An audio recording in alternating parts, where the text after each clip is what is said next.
आज की इस गहन चर्चा में हम एक ऐसे विषय पर बात करने वाले हैं जो बीपीएससी टीआरई 4 परीक्षा की तैयारी करने वाले हर छात्र के लिए एक बहुत बड़ा सिरदर्द है। मेरा मतलब है करंट अफेयर्स। बिल्कुल।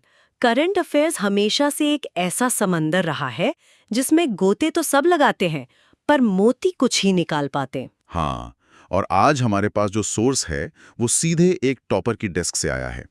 हम बात कर रहे हैं अजय सर की एक यूट्यूब वीडियो स्क्रिप्ट की।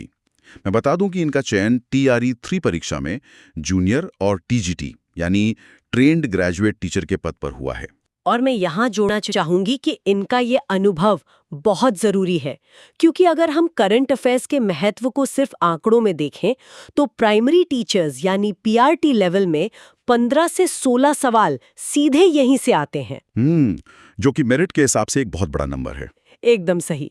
और वहीं अगर छठी से 8वीं, 9वीं, 10वीं या 11वीं 12वीं के जनरल स्टडीज यानी जीएस पेपर की बात करें तो वहां भी करीब 8 सवाल करंट अफेयर्स के ही होते हैं। ये तो सच में डराने वाले आंकड़े हैं और शायद इसी डर की वजह से तैयारी करते वक्त एक बहुत ही आम गलती हो जाती है। हाँ, वो यूट्यूब पर मैराथन वीडियो देखने वाली गलती। बिल्कुल, रोजाना यूट्यूब पर 2 से ढाई घंटे के करंट अफेयर्स मैराथन देखना, फिर उनके लंबे लंबे नोट्स बनाना और फिर कुछ घंटे बाद सोचना कि यार बाकी का सिलेबस कब पढ़ेंगे, जिससे टाइम मैनेजमेंट की पूरी धज्जियां उड़ जाती हैं। एकदम।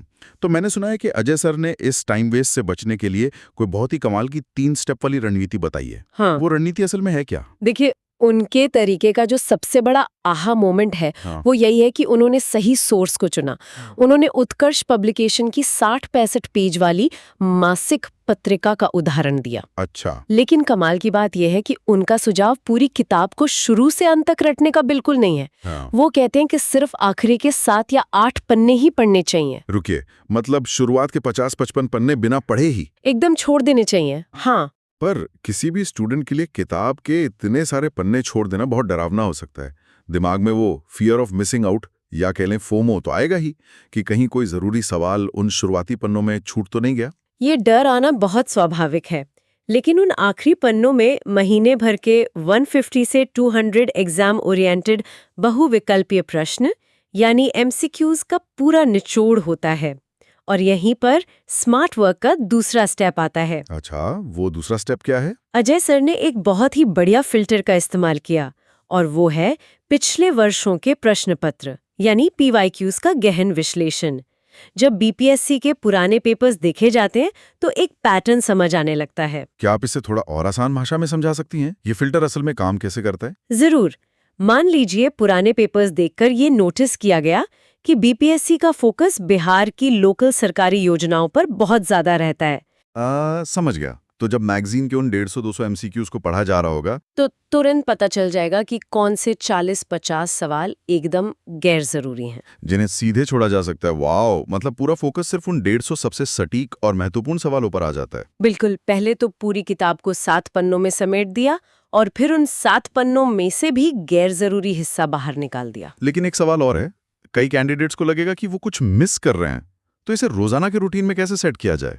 इसके लिए उनका तीसरा स्टेप है एक बहुत ही स्ट्रिक्ट डेली 30 मिनट प्लान। सिर्फ 30 मिनट? हाँ, 2.5 घंटे के मैराथन के बजाय रोजाना केवल आधा घंटा उन सिलेक्टेड एमसीक्यूज को पढ़ने और उनके रिवीजन में लगाना है। और पूरे महीने के रिवीजन का क्या? उसके लिए महीने की शुरुआत में कुमार गौरव सर का एक मैराथन वीडियो देखकर पूरा रिवीजन करने की सलाह दी गई है।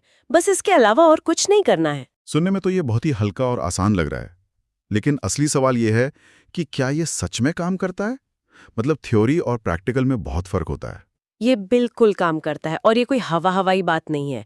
अजय सर ने खुद टीआरई 3 परीक्षा में ठीक इसी रणनीति को फॉलो किया था। अच्छा, उनका अपना अनुभव है ये? हाँ, और इसका नतीजा ये रहा कि एग्जाम में उनके करंट अफेयर्स के सिर्फ 1 या 2 सवाल ही छूटे थे। कम समय में इतना ज्यादा आउटपुट इस बात का पक्का सबूत है कि ये तरीका असरदार है। ये वाकई में गेम चेंजर है। मतलब करंट अफेयर्स को एक बोझ समझकर छोड़ देना या फिर उसमें रोजाना 3 घंटे बर्बाद करना, दोनों ही तरीके गलत हैं। बिल्कुल। असली कुंजी इस 30 मिनट की स्मार्ट और एग्जाम ओरिएंटेड पढ़ाई में ही छिपी है। मेहनत वहीं करनी चाहिए जहां से असल में नंबर आए। एकदम सही बात कही आपने। और इसी बात पर आज की इस चर्चा को खत्म करने से पहले एक बहुत ही दिलचस्प सवाल दिमाग में आ रहा है। वो क्या? अगर पीवाईक्यू पर आधारित फिल्टरिंग और दिन के सिर्फ 30 मिनट फिक्स करके करंट अफेयर्स जैसे असीमित और डरावने समंदर को इतना आसान और सटीक बनाया जा सकता है, तो क्या इसी सेम फॉर्मूले का इस्तेमाल करके इतिहास या विज्ञान जैसे दूसरे जटिल और विस्तृत विषयों के सिलेबस को भी हैक किया जा सकता है? ये एक ऐसा विचार है जिस पे जरूर मंथन होना चाहिए।